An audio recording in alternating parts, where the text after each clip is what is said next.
xalaat. mooy élection législative yi niñ ci demee mooy.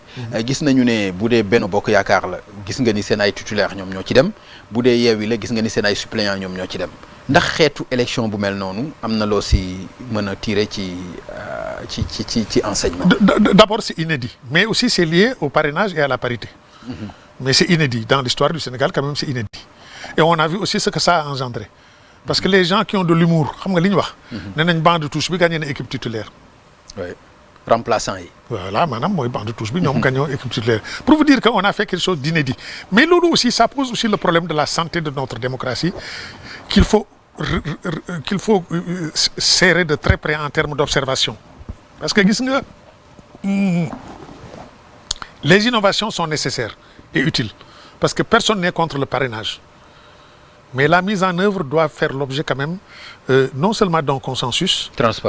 D'une transparence aussi mais également d'un renforcement des capacités parce que maa ngi fàttali ko monseigneur Benjamin Ndiaye quand il y a eu le pèlerinage marial de Popenguine il a interpellé le ministre de l'Intérieur de façon courtoise.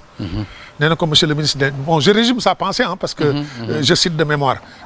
Je n'ai plus les termes en tête mais en résumé nee na ko mais monsieur le ministre de l'Intérieur moi je suis un profane je ne m'y connais pas mais est-ce que vous ne pensez pas qu'il doit y avoir des séances de renforcement des capacités afin que ces difficultés autour du parrainage de la parité soient mieux maîtrisées. Comme ça va nous éviter de mettre en marge, à l'écart et d'éliminer des citoyens quand même qui ont leur mot à dire dans la vie du pays.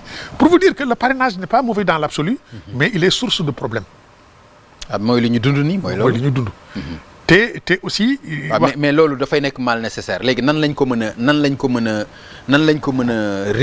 mën a defaree ba nga xam ni du nekk comme ni nga expliqué noonu. mu nekk mais attends bon xam nga un mal peut être un mal mais s'il devient un mal fatal nag.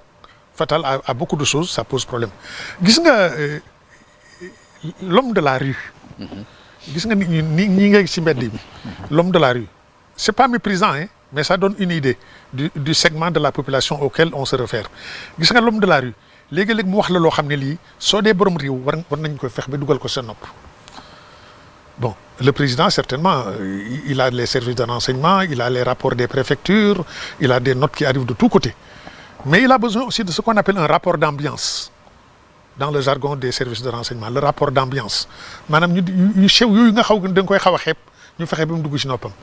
L'homme de la rue vous dit que Macky Sall il a 3 armes fatales le parrainage l'inéligibilité et l'invalidité et avec ces 3 armes là il peut rester 50 ans au pouvoir le parrainage l'inéligibilité et l'invalidité xam nga quand le petit peuple pense comme ça baaxul.